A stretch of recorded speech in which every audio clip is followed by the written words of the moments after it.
संतान प्राप्ति अस्तु। हम जानना चाहते हैं कि हमें यह सौभाग्य कब प्राप्त होगा। भगवान भोले शंकर को प्रसन्न करने के लिए अंजना को 12 वर्षों तक कठिन तपस्या करनी होगी।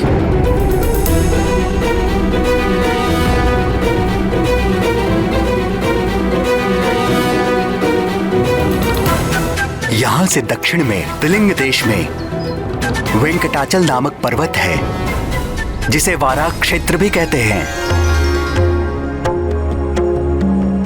भगवान श्री विष्णु के तीसरे अवतार श्री आदि वाराह ने पृथ्वी का उद्धार करने के पश्चात उसी स्थान को अपना सतत निवास स्थान चुन लिया था।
कल्याण वस्तु।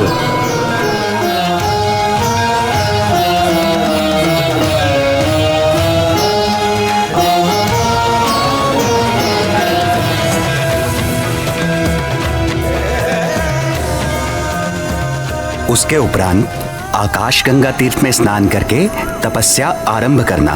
भगवान उमाकांत अवश्य कल्याण करेंगे।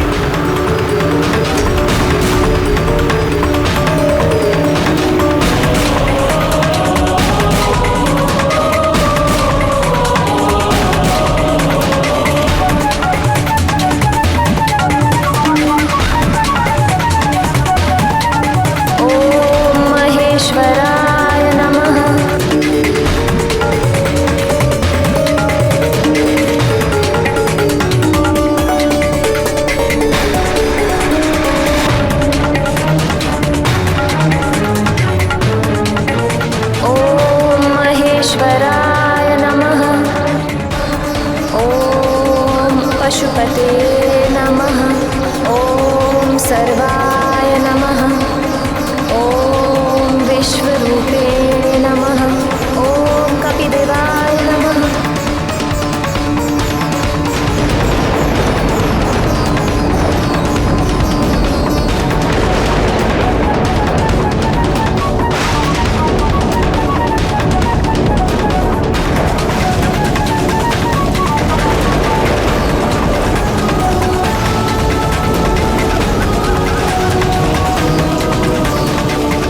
ओम नमः शिवाय। ओम नमः शिवाय।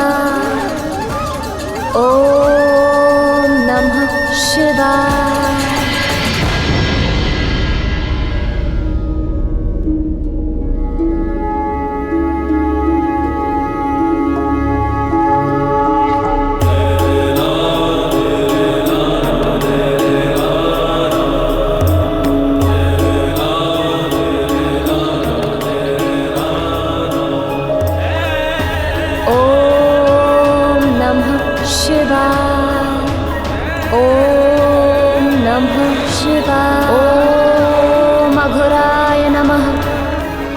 ओम पशुपते नमः।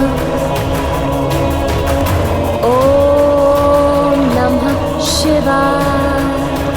ओम नमः शिवाय।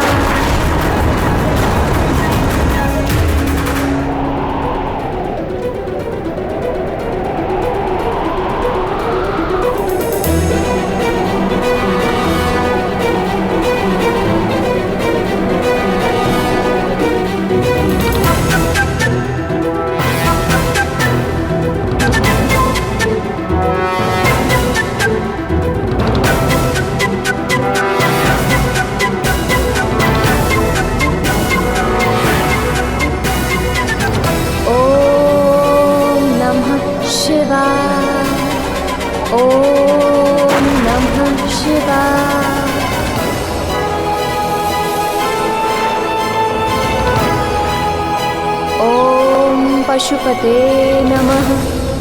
इसी प्रकार कठोर तप करते हुए 12 वर्ष व्यतीत हो गए। अंजना की इस घोर तपस्या को देख देखकर करुणामयी जगत जननी भगवती पार्वती का हृदय निरंतर पसीजता रहा, किंतु कैलाशपति भगवान आशुतोष अपनी समाधि से बाहर आने का कोई संकेत तक नहीं दे रहे थे। अंततः सत्व मूर्ति शैलपुत्री का धैर्य छूटने लगा।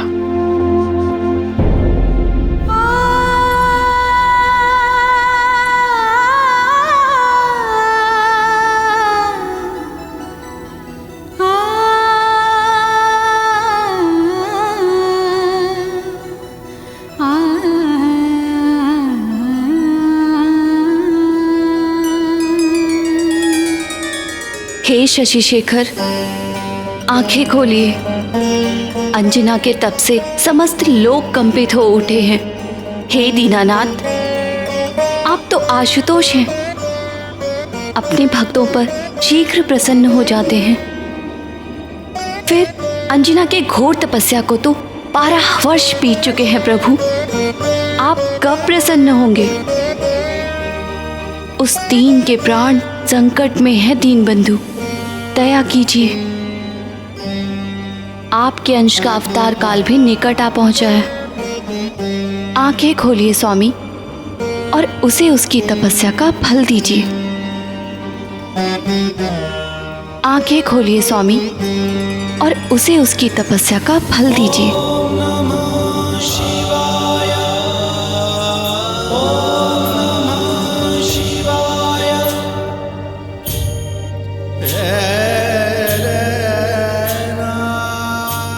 अभी नहीं करुणामयी, अभी एक परीक्षा शेष है।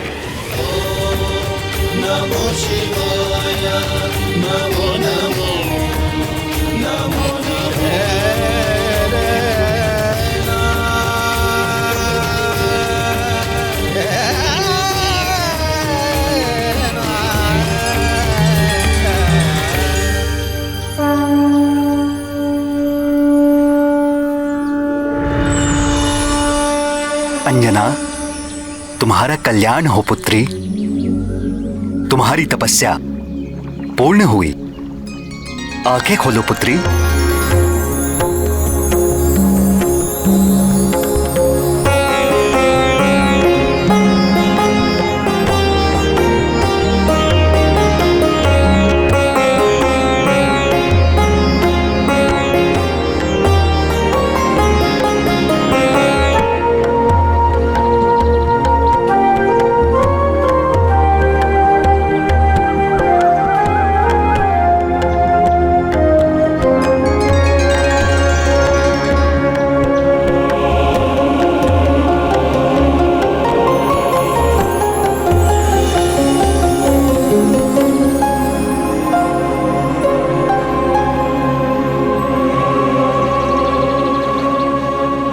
पुत्री, आगामी श्रावण कृष्ण पक्ष की त्रयोदशी को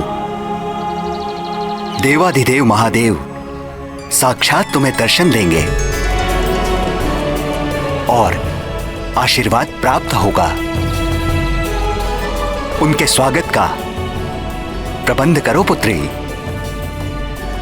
और ध्यान रहे पुत्री, भगवान भोले शंकर के सत्कार में कोई त्रुटि ना होने पाए।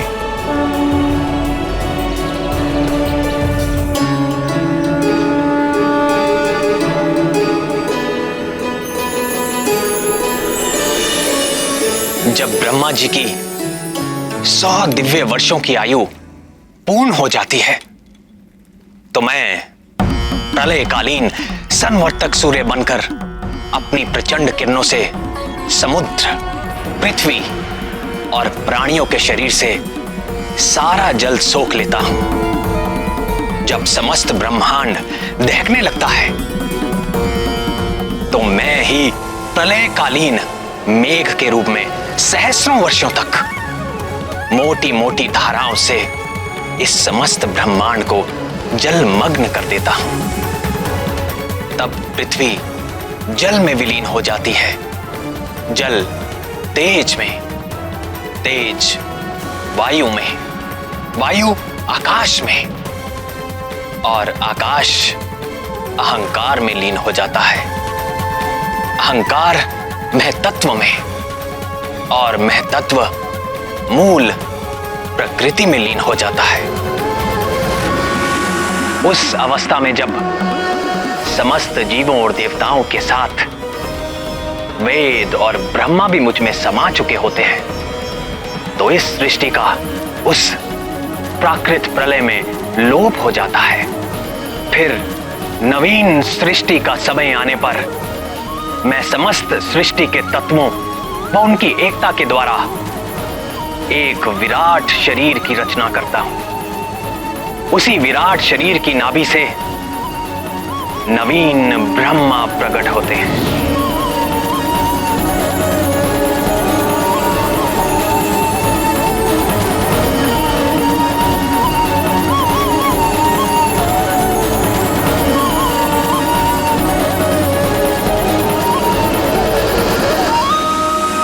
अगली प्राकृत सृष्टि के आरंभ में प्रिय हनुमान ब्रह्मा बनकर अपने इस जन्म में अर्जित ज्ञान, विज्ञान और मेरी प्रेरणा के आधार पर वेदों व पुराणों को धारण करेंगे।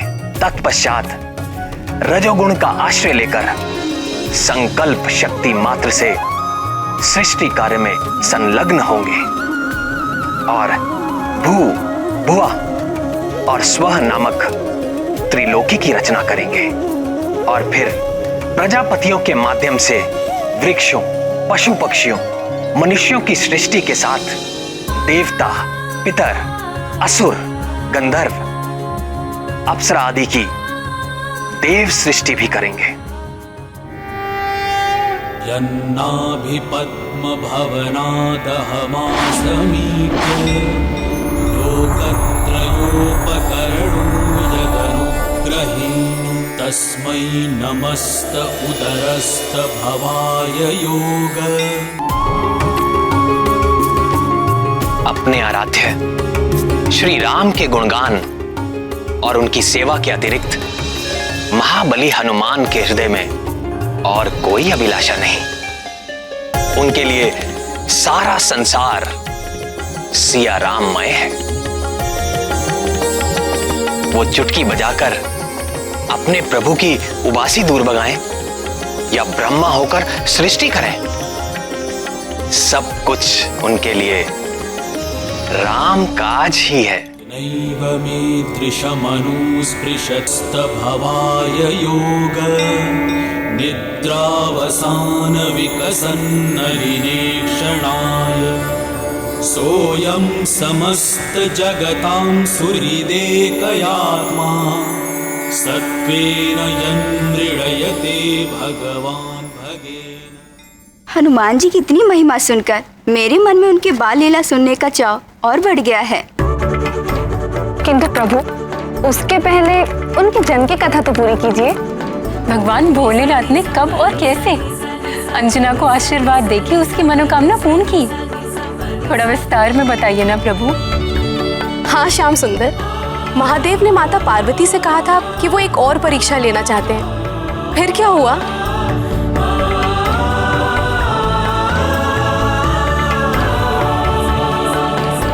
अंजना और केसरी को कहां यह ज्ञात था?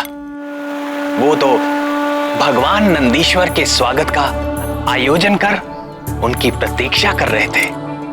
अंततः श्रावण कृष्ण पक्ष की त्रयोदशी का मंगलकारी दिन आ ही गया।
प्रातः से संध्या हो गई, किंतु भोलेनाथ अभी तक नहीं आए।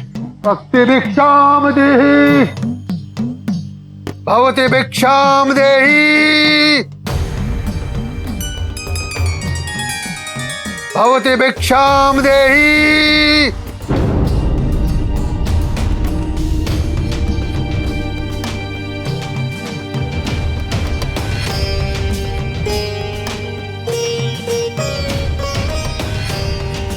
भवति भिक्षाम देहि।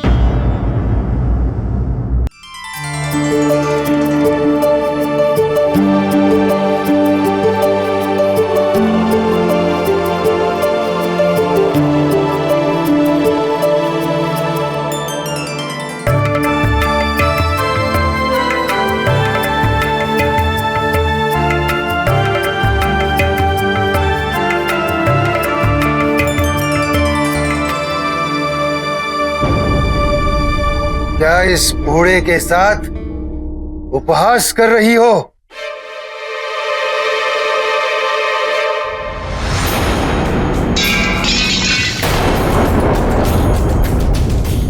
तेरे आधे दांत टूट चुके हैं, आधे दांत सड़ चुके हैं। मुझे रसीले पकवान खिलाओ। रसीले पकवान? ऐसे अनजान बनने का नाटक मत करो।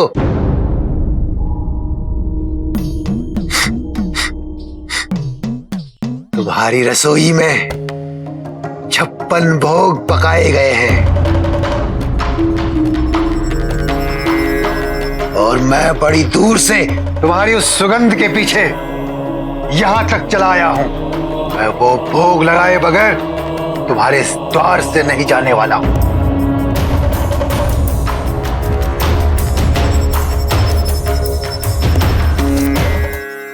क्षमा करें बाबा, आज हमारे घर में एक विशेष अतिथि आने वाले हैं और ये सारा आयोजन उनके स्वागत के लिए किया है।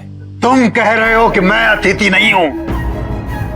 मैं बूढ़ा, दरिद्र, करूप हूं, इसलिए वो अतिथि नहीं होता जिसको न्योता देकर बुलाया जाए। अतिथि वही होता है जो बिना बुलाए किसी भी तिथि में चला जाए। नहीं नहीं बाबा, मेरी बात का अर्थ यह था कि ये सब हमारे इष्ट नहीं, अनिष्ट होगा तुम्हारा। मेरे समान बूढ़े दरिद्र भूखे को भोजन न करा के कोई भी इष्ट प्रसन्न नहीं होने वाला। बोलो, कराते हो 56 भोग? तो मैं चला।